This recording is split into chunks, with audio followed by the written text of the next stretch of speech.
Assalamualaikum warahmatullahi wabarakatuh. Di tengah keindahan alam yang sering kita abaikan, tersembunyi salah satu kisah kehidupan yang penuh dengan keajaiban. Saya akan bawa Anda ke daerah berair dengan genangan air yang jernih, untuk bersama-sama belajar tentang siklus hidup serangga yang menjadi teman kita di waktu kecil. Yang ketika kita melihatnya, maka imajinasi kita akan melayang, membayangkan sebuah kendaraan yang sangat keren, yaitu helikopter.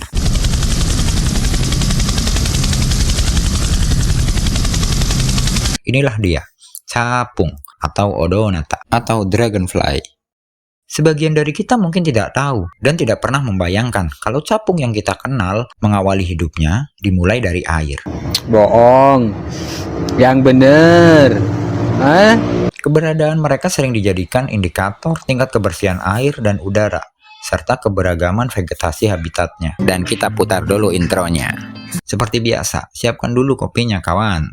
Seduhlah dengan sepenuh hati, karena dengan menyeduh kopi, maka Anda akan merasakan bagaimana rasanya menyatukan dua perbedaan antara pahit dan manis, menjadi sebuah keharmonisan yang indah. Dan yang baru bergabung dengan channel ini, jangan lupa like, subscribe, dan nyalakan loncengnya untuk mendapatkan video-video terbaru dan hikmah dari channel ini. Kembali ke capung. Capung atau odonata menghabiskan sebagian besar hidupnya di dalam air, dalam bentuk nimfa. Nimfa adalah tahap perkembangan hewan yang mengalami metamorfosis tidak sempurna. Nimfa pada umumnya memiliki bentuk tubuh yang mirip dengan hewan dewasa, tapi ukurannya lebih kecil dan bagian yang belum sempurna, seperti belalang, capung, dan kecoa atau jangkrik. Tapi nimfa capung ini agak lain nih, agak istimewa. Nimfanya berbeda dengan capung dewasa, serta kehidupan capungnya pun berbeda. Nimfanya di air, capung dewasanya di darat. Berawal dari ibu capung yang bertelur di air, sebagian ada yang bertelur di kayu ataupun di tanaman. Pokoknya yang dekat-dekat air lah. Telur akan menetas dalam jangka waktu 2-5 minggu dalam bentuk nimfa. Capung menghabiskan sebagian besar hidupnya dalam tahap nimfa. Lama tahapnya bervariasi. Pada capung jarum jamrut, tahap nimfa ini hanya 2-3 bulan saja. Sedangkan pada capung cincin emas bisa hingga lebih dari 5 tahun. Dan sebagian besar pada capung-capung lain adalah sekitar 2-4 tahun. Wih, cukup lama juga ya. Berbeda dengan ulat yang harus melalui fase kepompong untuk menjadi kupu-kupu. Sedangkan nimfa capung terus berganti kulit dan menanggalkan kulit luarnya 5-17 kali sebelum mereka mencapai bentuk dewasa. Inilah yang disebut dengan metamorfosis tidak sempurna. Nimfa kecil yang imut ini adalah predator yang handal di dalam air. Pertama-tama mereka akan memakan hewan-hewan kecil seperti ostakoda.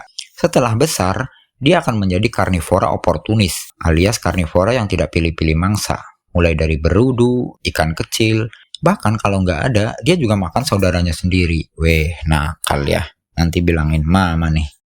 Sebagian dari mereka berburu secara terbuka. Sebagian lagi berburu dengan bersembunyi, menyergap mangsa dari lubang di dasar air. Seperti contoh adalah dari jenis capung skimmer. Cara berburunya ini bermodalkan dengan bibir bawahnya atau labium. Bibir bawah. Jangan berpikir kemana-mana ya. Bibir bawahnya dipersenjatai semacam capit dan bisa memanjang untuk menjangkau mangsa. Ketika tidak digunakan, maka akan tersimpan rapi di bawah kepala. Wih, mantap. Labium akan menarik mangsa ke mulut mereka yang terletak di antara dua mandibula yang bergerigi. Labium ini bekerja secara hidrolis, di mana capung menyerap air dari anus. Kemudian air itu ditekan maju ke dalam perut, menimbulkan tekanan internal yang menghasilkan dorongan yang kuat pada labium, sehingga menciptakan gerakan secepat kilat untuk menangkap mangsa. Wih, mantap, ini pakai teknologi hidrolis ya. Jadi bejana berhubungan gitu ya. Anus nimfa capung ini bukanlah anus biasa, bukan anus biasa. Anusnya banyak fungsinya. Selain digunakan untuk bernafas, juga membantunya untuk bergerak. Tentunya dibantu dengan organ yang bernama anal piramid, yaitu organ yang mengatur buka tutup anus capung. Anal piramid ini membantu pengeluaran air dari anus, membuatnya seperti memiliki nitrobos.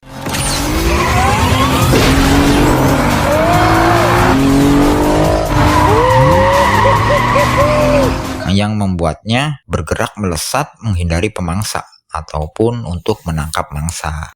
Kehidupan nimfanya bukanlah tanpa rintangan. Terkadang dia pun menjadi mangsa ikan predator yang lebih besar di habitatnya, ya, seperti ikan cana atau ikan gabus, ikan betik, pokoknya ikan-ikan yang bermulut besar ya. Setelah 6 tahun berada di dalam air, larva capung memasuki tahap transformasi terakhirnya. Susunan sistem pernapasan yang rumit di dalam tubuhnya harus bertransisi dari mendapatkan oksigen melalui insang atau anus menjadi penghirup udara melalui spirakel, yaitu lubang-lubang kecil di permukaan tubuhnya. Nimfa capung ini pun mulai meninggalkan air dan memulai kehidupan baru mereka. Ia segera menemukan tempat yang nyaman untuk berganti kulit untuk yang terakhir kalinya. Wih, buka-bukaan ini.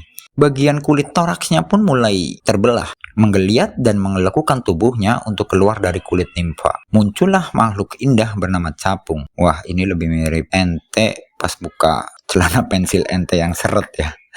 Capung yang baru berganti kulit ini pun tubuhnya masih sangat lunak. Ia harus menunggu beberapa saat sampai tubuhnya mengeras. Sembari proses itu berjalan, hemolim dipompa ke dalam sayapnya yang masih kusut, serta abdomennya yang masih pendek, sehingga menghasilkan sayap yang lebar dan panjang, serta abdomen pun mulai memanjang.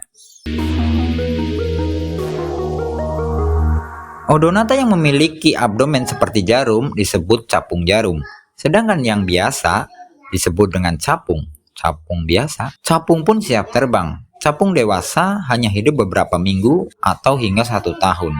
Dua pasang sayap mereka sangat kuat dan fleksibel, dan setiap sayapnya terpasang pada toraks dengan otot-otot yang terpisah, yang memungkinkan sayap ini dapat bermanuver secara independen. Artinya, capung bisa terbang maju, mundur, mengambang, ke samping, atau bahkan terbang terbalik. Pokoknya sesuka dia lah. Dia bisa menggerakkan sayapnya kemana saja. Kecepatan terbang capung mampu mencapai 50 km per jam. Wih, mantap. Capung dewasa dalam menangkap mangsa tidak memakai labium lagi. Mereka sekarang telah dibekali 3 pasang kaki dengan cakar di tiap ujungnya. Dan kaki depannya tidak lupa dilengkapi dengan semacam sikat berduri halus untuk membersihkan mata majemuk mereka. Mata majemuk mereka berukuran sangat besar, hampir melihat 360 derajat, atau hampir bisa melihat ke semua arah. Hal ini karena matanya terdiri dari sekitar 30.000 omatidium yang sangat sensitif dan dapat mendeteksi semua jenis cahaya, termasuk gelombang ultraviolet. Mata ini juga bukan tanpa kelemahan, dia juga mempunyai titik buta, tepatnya di belakang kepala.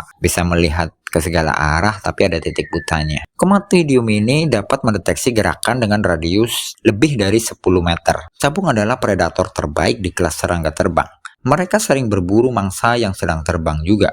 Makanya dia sering dijuluki dengan Sky Hunter. Ilmuwan mengamati tingkat keberhasilan dalam berburu pada Odonata ini mencapai 90%. Selidik punya selidik, ternyata otak kecil mereka dapat mengintai serangga yang akan dimangsa dan memprediksi arah gerakannya. Kemudian capung dengan sigapnya akan menemukan jalur terbang yang paling efisien untuk mengintersep atau mencegat penerbangan mangsa. Wih, mantap ini. Tentunya ini membutuhkan perhitungan yang rumit untuk menentukan arah pencegatan ini, seperti rudal pencegat.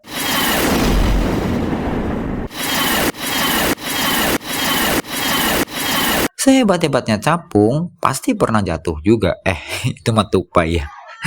Sehebat-hebatnya capung, dia juga bisa jadi mangsa untuk hewan lain, maksudnya begitu. Terkadang mereka juga terjebak di sarang laba-laba. Kadang-kadang juga dia menjadi santapan katak ya. Jadi dengan memanfaatkan titik buta. Jadi si katak itu melompat dari arah bawah nih, kan kelihatan kan? Impas kali ya. Dulu berudu katak suka dimakan sama nimfa capung. Giliran dewasa ya capung kan yang dimakan katak. Kadang juga dia menjadi mangsa burung, kalah cepat dia. Menguntit dari belakang, tepat di titik buta, ya akhirnya capung kena juga. Capung dewasa pun sudah mulai siap kawin. Posisi kawin capung cukup rumit. Serumit hubungan ente sama si dia. Coba kita belajar pelan-pelan ya. Penis capung itu terletak di pangkal perut mereka, tepatnya di segmen yang kedua. Sedangkan gonadnya atau kelenjar penghasil spermanya terletak di ujung abdomen, tepatnya di segmen ke-9. Jadi alat kelaminnya di pangkal perut, tapi penghasil spermanya ada di ujung perut. Bisa dibayangkan ya. Jadi sebelum kawin, jantan akan meletakkan gonadnya bersentuhan dengan penisnya. Sedangkan pada betina, alat kelaminnya atau lubang genitalnya ada di ujung abdomen betina. Oleh karena itu, jantan akan menggunakan pencapit di ujung ekornya untuk mencengkram kepala betina. Kemudian betina akan menggulung pangkal ekornya, meletakkan ujung perutnya atau lubang genitalnya menempel ke penis jantan. Tuh kan ruwet. Coba diperhatikan lagi, mana yang jantan, mana yang betina ya. Yang ini yang jantan dan yang ini yang betina ya.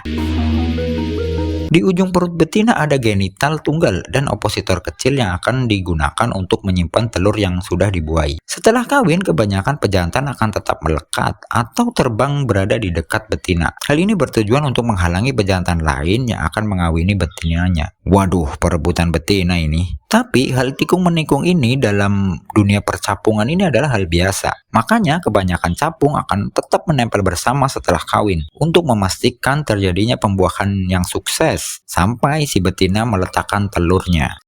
Setelah telur dibuahi, saatnya tiba untuk meletakkan telur. Capung akan meletakkan telurnya di mana saja, di dekat air. Ada yang meletakkan di tanaman, ada juga yang meletakkannya di lumpur, dan sebagian besar akan meletakkan telurnya di dalam air, yang nantinya itu akan berkembang menjadi nimfa. Dan mulai dari sinilah siklus capung akan berputar kembali. Begitulah sekilas tentang kisah siklus hidup capung, dari penyelam yang handal menjadi predator ganas di angkasa. Tentunya informasi ini belum lengkap. Silahkan tambahkan fakta-fakta lain tentang capung di kolom komentar. Terima kasih telah menonton, semoga ada hikmah yang bisa kita ambil dari video ini. Terima kasih, Assalamualaikum warahmatullahi wabarakatuh. Saya helikopter. Helikopter.